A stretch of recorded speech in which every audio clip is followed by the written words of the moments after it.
Carl Jung's exploration of the human psyche went far beyond the surface of individual experience. He believed that beneath our personal memories and thoughts lies something far deeper, something universal. This is what he called the collective unconscious, a vast, hidden layer of the mind shared by all of humanity. Unlike the personal unconscious, which is shaped by an individual's unique life experiences, the collective unconscious is inherited, a psychic blueprint filled with primordial images and patterns that have been passed down through generations. These patterns, known as archetypes, manifest in our dreams, myths, and even the way we perceive the world. When a child is born, they don't just enter the world as a blank slate. They arrive already imprinted with these ancient energies, which subtly guide their instincts, fears, and innate tendencies. This is why Jung suggested that the timing of birth, the season, the month, even the cultural and astrological associations tied to it, could carry symbolic weight. The collective unconscious doesn't operate on logic or linear time. Instead, it speaks in symbols, synchronicities, and repeating themes that shape personality in ways we're only beginning to understand. One of the most fascinating aspects of Jung's work is his study of archetypes, universal, mythic characters that reside within the collective unconscious. These aren't just abstract ideas. They are living forces that influence behavior, relationships, and even life paths. The hero, the sage, the innocent, the rebel. These are not mere labels but deep psychological currents that pull individuals toward certain destinies. Jung believed that the moment of birth could align a person with specific archetypal energies, setting the stage for their psychological and spiritual journey. For example, a child born in the heart of winter might carry the imprint of the hermit or sage, drawn to introspection and wisdom, yet challenged by isolation. A spring-born child, on the other hand, might resonate with the innocent or explorer, embodying curiosity and optimism but also facing lessons around naivety or restlessness. These archetypes don't dictate fate, but they do suggest underlying themes, karmic patterns that the soul may be working through in this lifetime. It's not about predetermination, but about recognizing the invisible currents that shape personality, relationships, and even the struggles a person is drawn to confront. This brings us to a crucial distinction. Jung's ideas are often mistaken for astrology, but his framework operates on a different level. Astrology posits that celestial bodies directly influence human affairs, whereas Jung introduced the concept of synchronicity, meaningful coincidences that aren't causally linked but are spiritually significant. He didn't claim that planets cause personality traits, but rather that the timing of birth, like all events, could reflect deeper patterns in the unconscious. A child born in a particular month doesn't behave a certain way because of the stars. Instead, their birth moment is part of a larger, meaningful tapestry that includes cultural myths, seasonal symbolism, and even family karma. For instance, August, often associated with harvest and abundance in many traditions, might align with the caregiver archetype, a soul drawn to nurturing, but also working through themes of self-sacrifice or boundary setting. Jung's approach doesn't reduce a person to their birth month, but it does invite us to look for the hidden threads connecting their existence to something larger. In this way, birth becomes more than a date on a calendar. It's a symbolic entry point into a story that has been unfolding long before the child took their first breath. Jung's theories challenge us to see life not as a series of random events, but as a tapestry of interconnected meanings. The collective unconscious suggests that we are all part of an ancient, ongoing story, one that influences us in ways we may never fully comprehend. Archetypes provide a language for understanding the roles we unconsciously adopt, while synchronicity hints that there are no true accidents, only patterns waiting to be deciphered. When applied to the timing of birth, these ideas open up a profound perspective that a child's arrival is not just a biological event, but a moment of symbolic significance. Whether through the introspective depth of a winter birth, the fiery passion of a summer arrival, or the balanced harmony of an autumn-born soul, each month carries its own archetypal flavor, a karmic echo that shapes, but does not imprison, the journey ahead.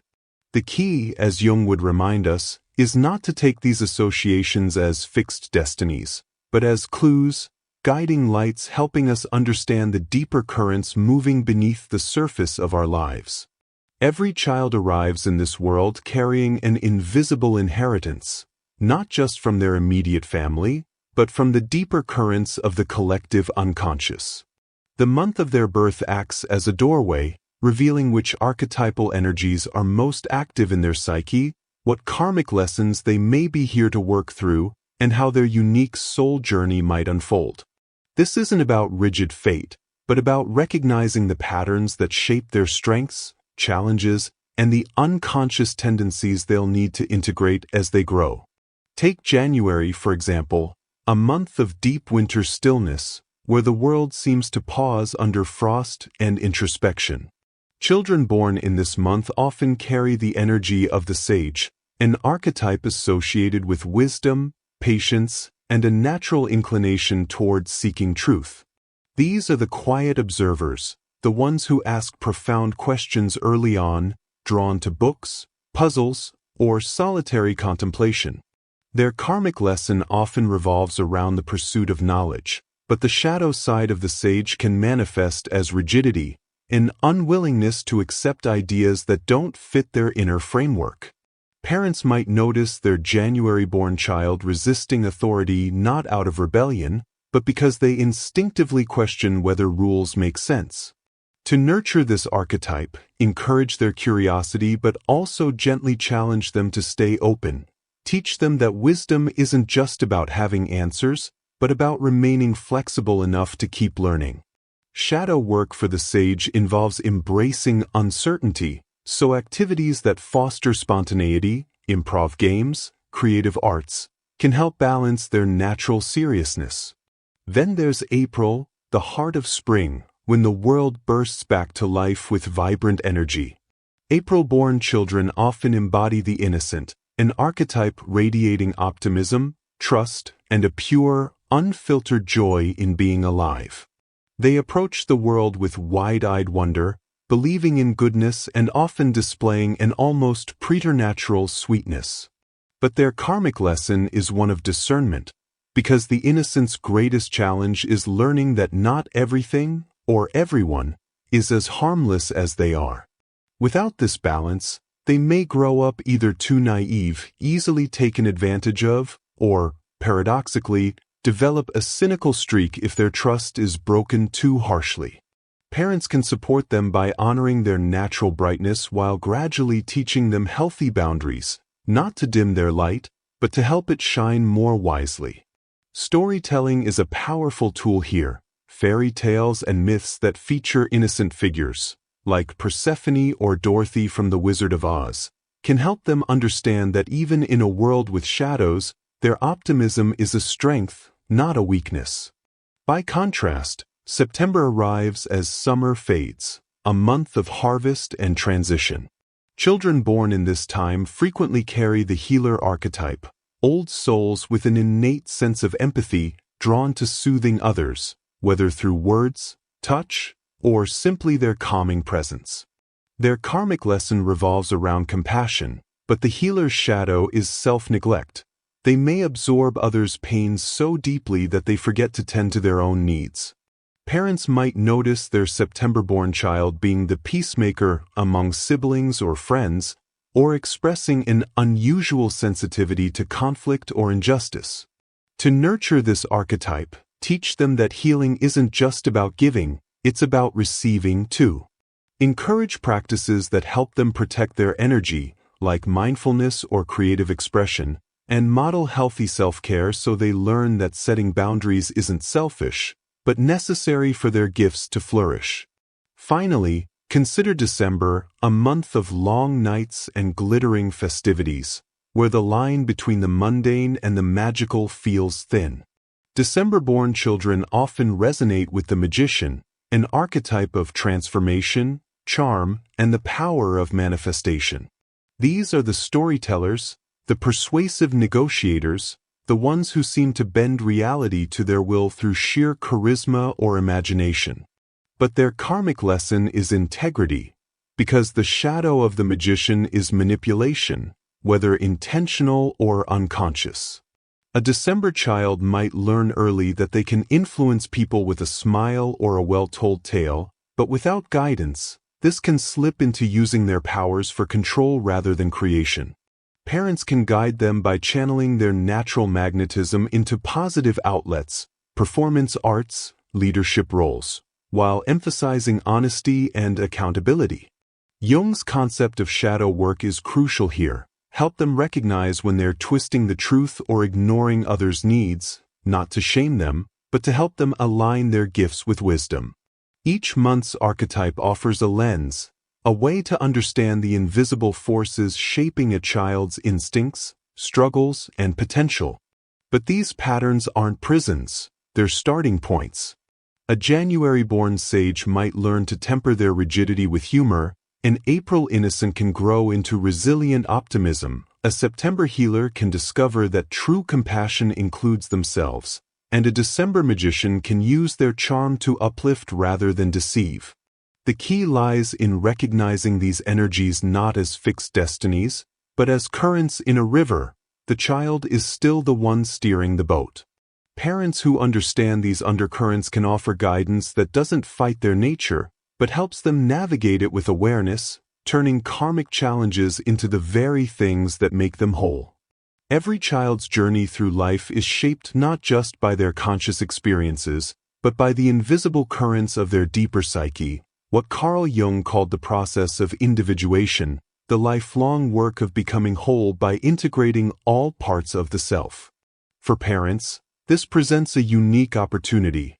Rather than merely raising a child, you are helping to midwife a soul's unfolding.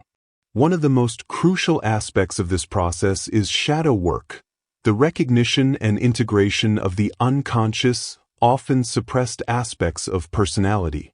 A child's shadow isn't something to fear or punish. It's simply the part of them that hasn't yet been brought into the light. A January-born sage, for instance, might suppress their playful, spontaneous side for fear of appearing foolish, while a December magician might deny their vulnerability, believing they must always be in control.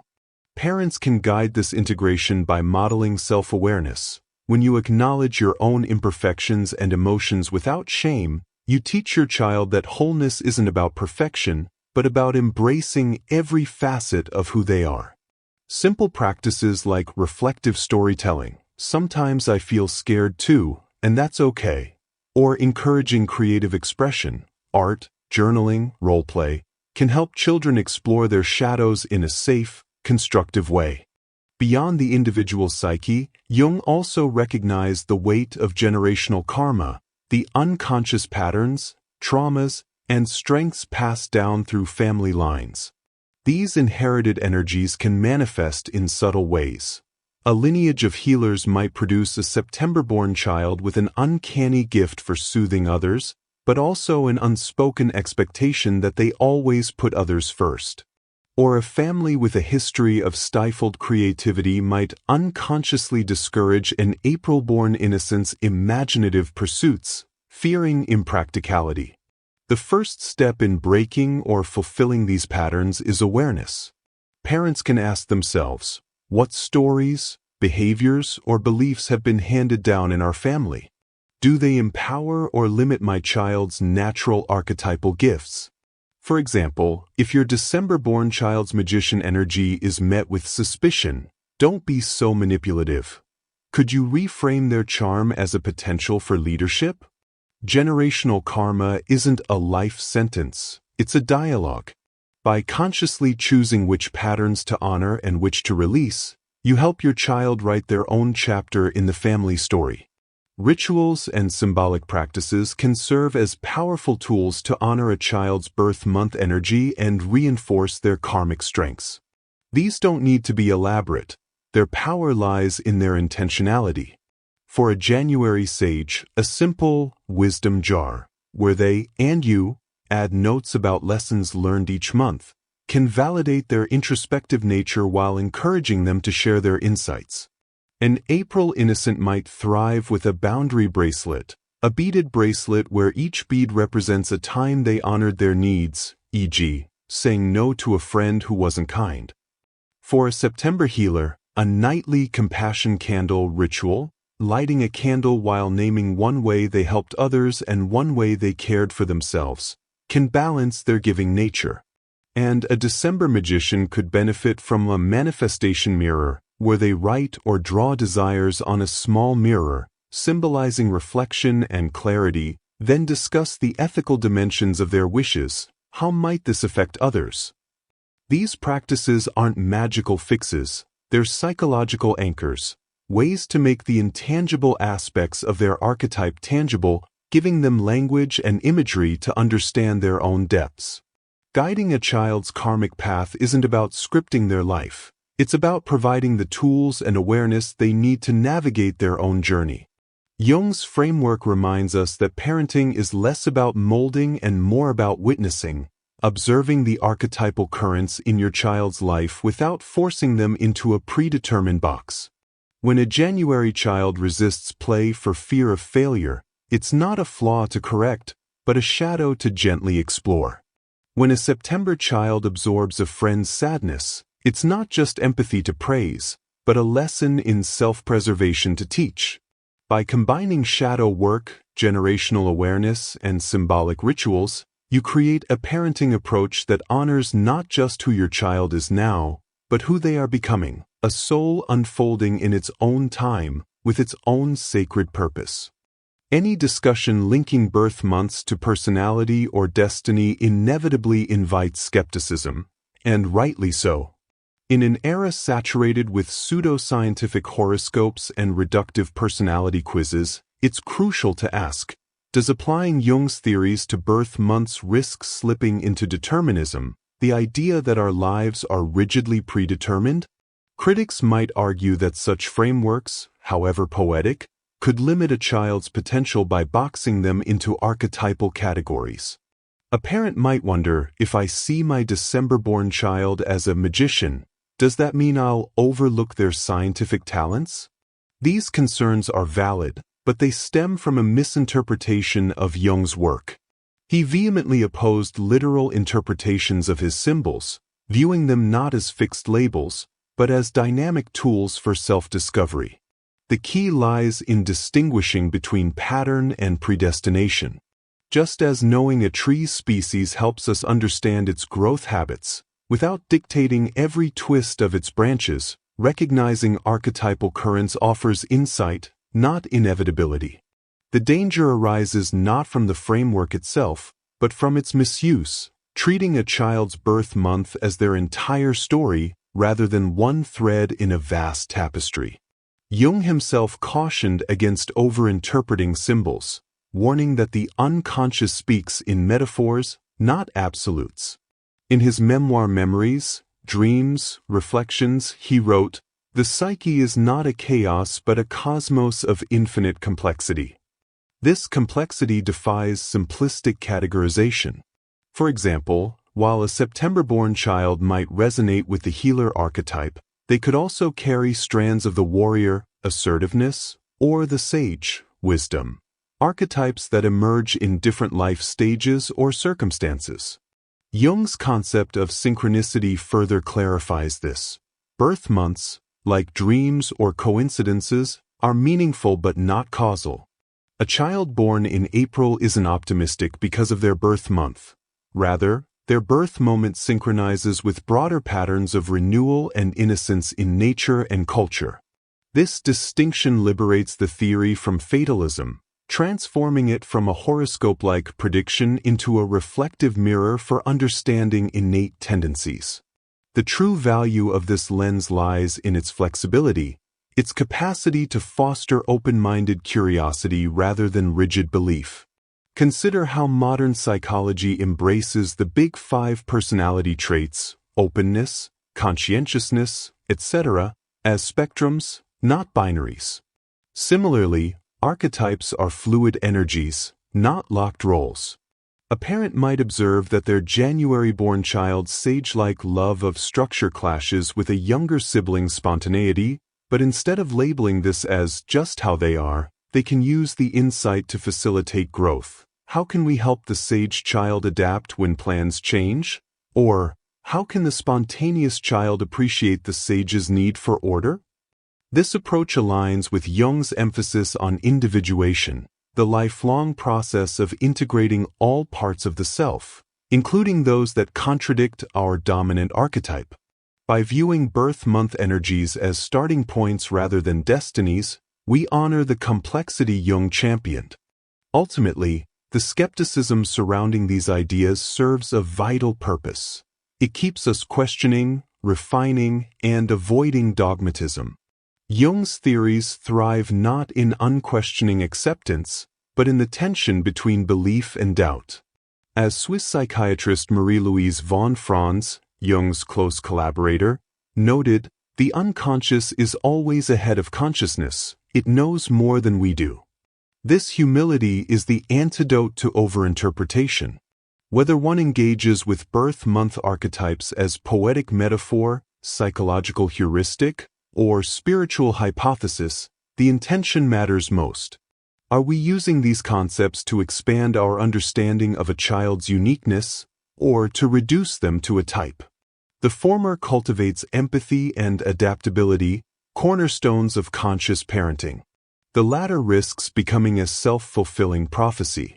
In the end, Jung's work invites us to hold these ideas lightly, as lenses that can clarify but never confine the mystery of a growing human soul. A call for balanced perspective. Rather than dismissing birth month archetypes as new age fluff or embracing them as gospel, we might consider a middle path, discernment. Observe how these patterns manifest in your child's life, but always leave room for surprise. A January-born child might defy the sage archetype by thriving in chaos. An April innocent might display startling shrewdness. These exceptions don't disprove the framework. They enrich it, reminding us that every soul writes its own story. Jung's legacy isn't a set of answers, but an invitation to keep asking questions, to stay awake to the symbols and synchronicities that weave through our lives without ever mistaking the map for the territory. Parenting, like individuation, is an art of balancing guidance with surrender, offering tools while trusting the child to use them in ways we can't predict. As we've explored today, your child's birth month offers a fascinating lens, a way to glimpse the archetypal currents that may shape their strengths, challenges, and unique journey through life. But remember, these patterns are clues, not cages. A December-born magician might dazzle with creativity while learning ethical responsibility, just as a September healer's compassion blossoms when balanced with self-care. Carl Jung's wisdom reminds us that we're all works in progress, weaving our individual stories into the vast tapestry of the collective unconscious. Now, we'd love to hear from you. Does your child's birth month archetype resonate with their personality? Maybe you've noticed your January-born little philosopher asking profound questions, or your April free spirit teaching you about joy. Share your experiences in the comments below. Let's create a conversation as rich and varied as the archetypes themselves. If you found this exploration insightful, don't forget to like this video and subscribe for more deep dives into Jungian psychology, symbolism, and the hidden layers of the human experience. After all, understanding these patterns isn't just about our children, it's about recognizing the archetypes at play in our own lives, too. Until next time, keep observing, stay curious, and remember, the most powerful stories are the ones we co-create with awareness and love.